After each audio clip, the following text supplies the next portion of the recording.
Last 12 years has been spent in human capital development. Currently, he also produces and hosts a TV talk show called Expat Insights, where he highlights and applauds good work done by foreigners in business and society here in the Philippines. Ladies and gentlemen, please welcome Mr. Raju Manthan.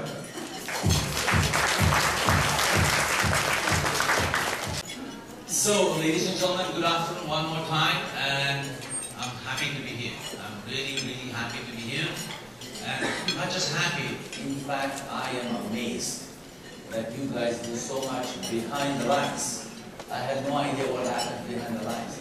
I was one of those suckers who walks through those aisles and pays money all the time. I didn't know that we had so much stuff going on in the back.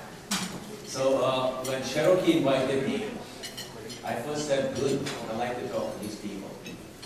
I was happy to be invited, and this afternoon when Murad and Mr. Gupta were talking, I realized that they are talking about me. I realized that they were talking about taking money from me. And not just that, they have been taking money from me ever since I came into this beautiful country, which was 30 years ago.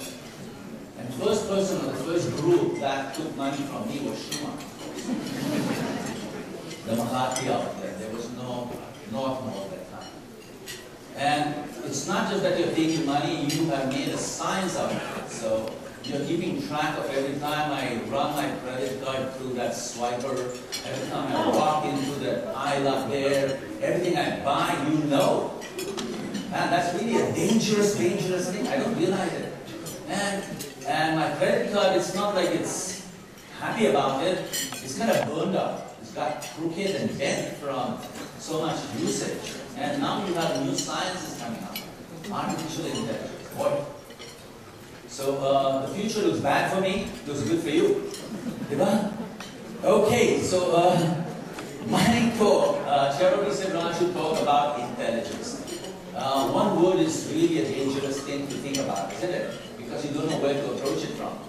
So after a few days, I talked to Cherokee, and Cherokee said, let's talk about, ordinary intelligence, not the artificial one, not the one that we do. Give us something, Raju, that is much more human. So 5 days ago, I sent him that topic titled, Interactive Intelligence and Influence. And I was ready for it. So when I came this afternoon, he announced a smarter way of thinking, which I suppose means the same thing. Correct? Or more or less, no? So, what I'm going to do, there is so much about thinking, and I've spent the last 12 years, that's correct. I spent thinking about thinking, and I'm thinking that I really don't know what I have been thinking about all these years, and I have no idea as to what thinking is all about as of today. My current conclusion about thinking is that, about how people think is that we are all a little bit nuts.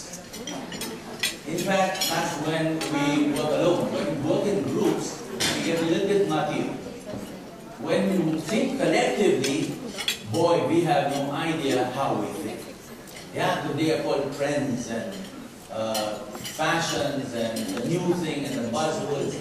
So what I'm going to do is I'm going to do two things with you in the next 30 minutes. The first thing I'll do is I will give you a little insight on how the human brain or the human computer works. I hope there are no neurosurgeons and doctors of the brain in this room, because I'll give you a very simplistic description of it. Then I'll give you a little formula on how people think.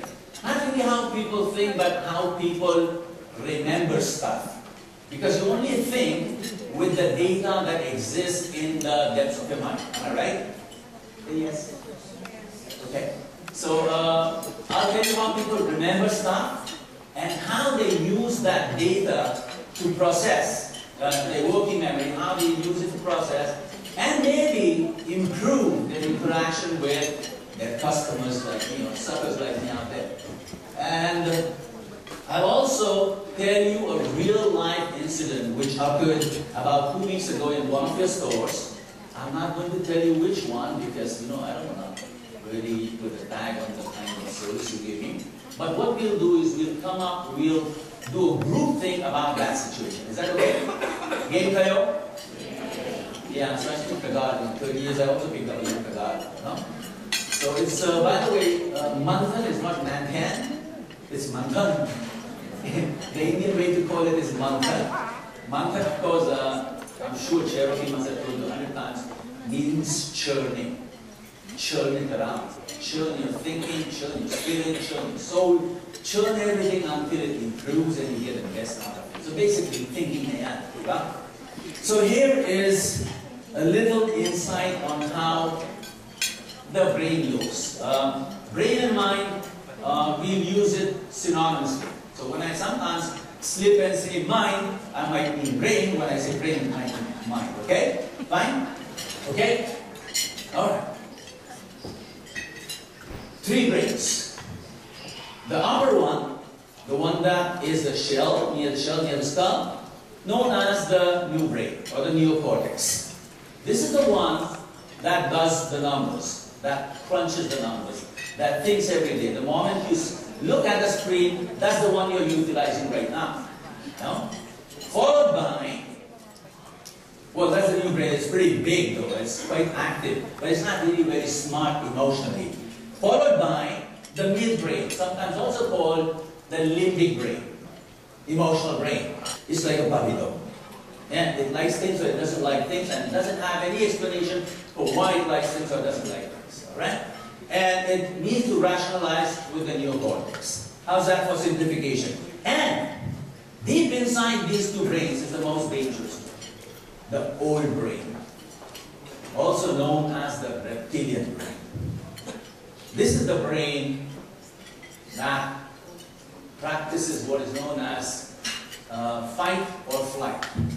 Or in your case, in the case of department stores and groceries, buy or run from the store. No? Now this is a non-thinking brain. That means it has a lot of old data. It has data from prehistoric times and it makes decisions like that on the snap. And once it makes a decision, the neocortex really has a hard time convincing it, saying that, hey, that's a good price. Hey, that's a good item, it's a brand new item. The other one said, no, the last time I smelled it, it smelled horrible, I don't want to buy that. So that's what it says. While the middle one says, well, it's for my sweetheart, it's new, stuff like that, please buy it, naman. So that's what it does. So, now again, to convince this brain, to influence this brain, or to change the direction of its decision making, you really need to work in. And of course, the external guardian, the neocortex, is pretty smart. He's holding a calculator all the time. He's counting the numbers, what's going in, is that good for me or not, how's it by market rates or market standards, etc. And the inner one is like a happy one. You need to get inside as salespeople, buyers, merchandisers, or visual merchandisers, or even maybe programmers and architecture designers. You need to get inside to make decisions. Is that good? Does that make sense? Now the question is, how do you successfully, constantly, and effectively reach the deeper brain? That's the question. Any ideas? Well, none. That means you'll buy my stuff. Right? Okay. Here's the story first, before we go into how we can reach into the deeper brain. Every week I pass by a grocery store. So the store lies somewhere between Malate to Parañaque. So you guess which store that is. You know? There's lots of them in the week. So every week I pass by and I buy grocery. And my daughter's with me. My daughter's 19. She studies at La Salle and she's half Filipina. Up until the age of 15, her math was not too good. That means her neocortex wasn't completely developed. She was not good with numbers. And I spent a lot of my lifetime teaching her multiplication tables, and it really took me a hard time.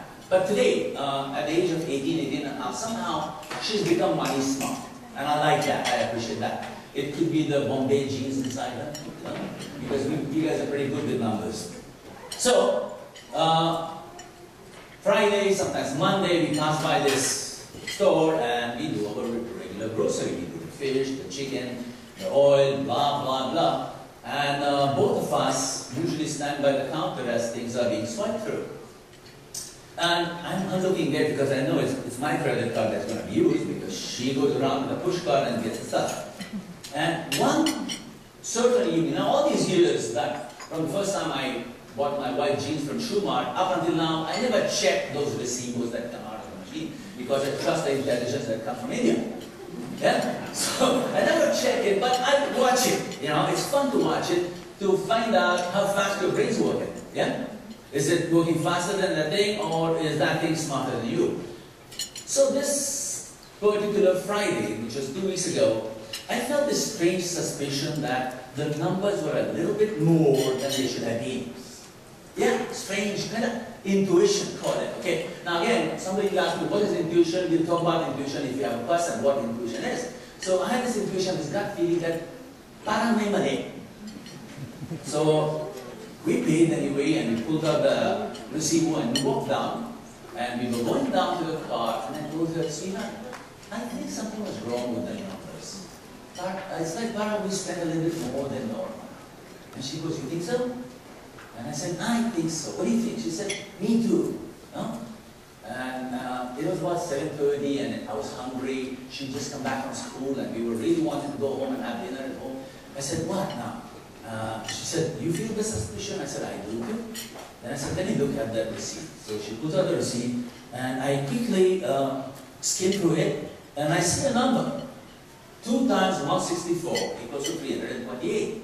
I said, what item is doubled in your bag? There were about 7 or 8 bags. And she said, I didn't buy 2 of anything, I bought 1 of everything. Maybe the chicken, no? Or the fish, etc. And I said, well, it says here, there's a code word here, and what does that stand for? Usually, you know, it's a little, if it's chicken, you see CHKN and stuff like that. So this didn't make sense to us. So we go back. No, we don't go back. We both look at each other, and she said, should we? I said, yes, look. 328 pesos is 328 pesos. Obviously, dugo natin yan, di ba? Akyat tayo. So both of us go back up, and we go to the girl at the counter, and we say, Miss, we think, or I think that there's some error in this. And she goes, sir, let me see the receipt. So we give her the receipt, and we point that thing to her, what is this thing? And she has no idea what it is. And so she says, let me open your bag, because we brought the push cart up again. And I said, no, don't look at my shopping bags, because there are people standing in line. There was an old lady looking angry, there was an old man looking angry, there was a dirty old foreigner over there, there was a blah, blah, blah. And they were all in different dealers, and suddenly we come back with our push cart. So she says she'll open the bag. I said, no, don't open it in front of everyone, because they'll see the kind of meat I buy, the kind of chicken I buy, the kind of diapers, what do you call them, napkins my daughter buys. That's not the stuff that has to be displayed in the public eye. And she says, sir, I have to do that. There's no other way. I said, isn't that computer smart enough to figure out what that thing is? Then you tell me is there in the bag or not? And she says, it's not that smart enough yet. Manthan hasn't worked upon it yet. I didn't know about Manthan at that time. So anyway, so she calls the supervisor, and the supervisor comes, and they really decide to open up those 7 or 8 bags of grocery. Now, you're smiling out there, and I'm more than 50% Filipino. I have hiya. I have hiya when people open up my stuff. No? I stood there getting really angry and something about this. No? Well, they figured out they had really overcharged us. But by the time they were figuring out, my Indian head went ahead. I went inside and brought something worth 320 plus pesos. So I know that, because if they figure out that there's not something wrong, she will have to give me a voucher or something, and I didn't want to go through all that. I'm going to just purchase something else. Oh boy, they couldn't get it. They really had to run through the numbers, and eventually we walked out of the grocery. To cut the story short, we walked out. Now, my question to you is, how would you feel in my place? Choose one little puppy word, okay? From the mid-limbic brain, choose one word. How will you feel? Not happy, right? A little peeved. Well, now, the challenge to you, this audience here who are in the business of selling stuff by retail, here's my challenge. I'm going to give you 5 tips on how impressions are made on the mind, how memories build, how impact is effected on the neocortex, on the limbic, and the reptilian brain, you know? Because everything that we are, everything that is inside those 100 billion neurons that lie inside that skull inside is data. It's old stories, it's memories. From the times we were kids, everything is a memory. Alphabets are a memory.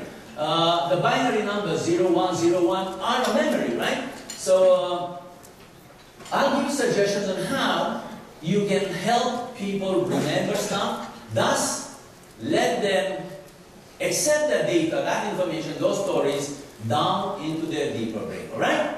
And at the end of this, you tell me what that store or that store manager or the store owner, which could be one of the Taiwans in this country, could do for me if I was paid over a little overcharge of 320 pesos. Game? Okay. Now, also, how you are impacted, how your memory is impacted, I'm going to run a little test on you, because talking about stuff like this that is flux, that doesn't exist, is hard. I'm going to run a little test on you to prove my theory right. Is that okay? Game? Say again. Game. I thought you guys watch a lot of Chris Aquino. Game na kayo? Okay, so very quickly. This is customer sweating. All right. And then probably try to solve the issue as soon as possible. Okay. Kidneys. Anybody else with a little more yes sir? Huh? Investigate. Okay. And find out why it went wrong, right? Problem solved. Anybody else from the back? Yes, ma'am. We apologize. See, if you need to refund and if you did make a mistake, give the customer something to appease. Yeah, appease, yeah, all right. Okay. Anybody else? Yes, sir. How the customer feels. All right. How the puppy dog feels inside, no? How about something brilliant, totally out of sight, totally unstable? Something really, really creative. Well, isolate it, take the customer aside, buy him a Starbucks coffee, if it's in your branch, and tell him the whole grocery is free. Yeah? Forget the 320 pesos. Here's your credit card slip, sir, it's yours, and we thank you for your service. What will happen? Where will that data, that story go? It will bypass analysis. The puppy dog will love it, and the reptilian brain will say, I love that store. Forever na yan. Not only am I going to come back to the store forever, I'm going to talk to people. I'm going to become a sneezer so that this store does a lot more business. That's how you influence in the depths of the mind. Good afternoon, Papa. Good afternoon.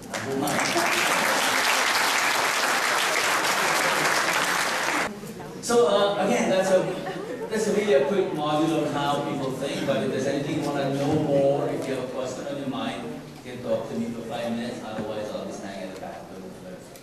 Going once, going twice. Have a great customer appreciation day and Manthan your life. Salamat po. Last 12 years has been spent in human capital development. Currently, he also produces and hosts a TV talk show called Expat Insights, where he highlights and applauds good work done by foreigners in business and society here in the Philippines.